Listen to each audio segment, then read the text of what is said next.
Bismillahirrahmanirrahim. Assalamualaikum warahmatullahi wabarakatuh. Baiklah para siswaku yang berada di seluruh dunia, di video kali ini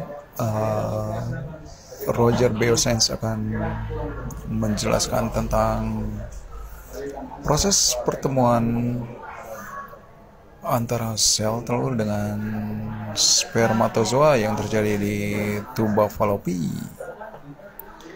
Ya, proses pertemuan antara sel telur dengan spermatozoa tentunya didahului oleh masuknya sejumlah spermatozoa yang masuk ke dalam vagina, kemudian masuk ke alat reproduksi wanita. Dan para siswaku yang budiman, masuknya spermatozoa tersebut diiringi dengan ovulasi. Ovulasi adalah proses pelepasan sel telur yang terjadi di ovarium, di mana sel telurnya sudah matang ya, kemudian dilepaskan, dan peristiwa yang disebut dengan ovulasi. Ovulasi terjadi pengeluaran sel telur oosit dari ovarium. Fertilisasi terjadi apabila sel telur bertemu dengan spermatozoa. Fertilisasi terjadi peleburan dari inti sel telur dengan inti sel sperma sehingga terbentuk zigot. Terjadinya fertilisasi terjadi di sepertiga dari tuba falopi.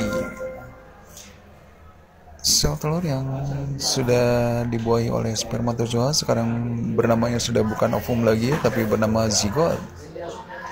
Zigot kemudian mengalami pembelahan. Satu sel zigot membelah menjadi 2, kemudian menjadi 4 sel, dan seterusnya. Pembelahan ini terjadi di dalam tuba falopi.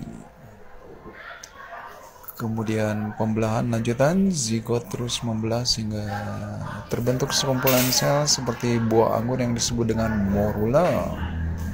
Morula terus mengalami pembelahan sehingga terbentuk blastosit. Blastosit selanjutnya menempel ke dalam endometrium yang disebut dengan proses implantasi.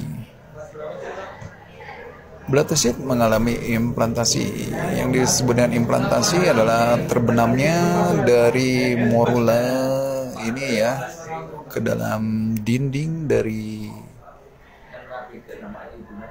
uterus endometrium, dan nanti morula ini akan berkembang menjadi blastula, gastrula, kemudian berkembang menjadi embrio yang akan tumbuh dan berkembang selama 9 bulan lamanya di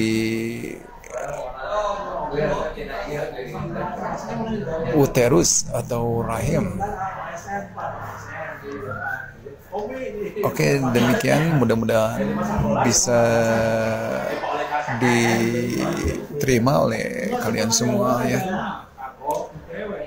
Oke, sampai di sini dulu video tentang proses fertilisasi atau pertemuan antara sel telur dengan spermatozoa. Sampai jumpa di topik-topik selanjutnya.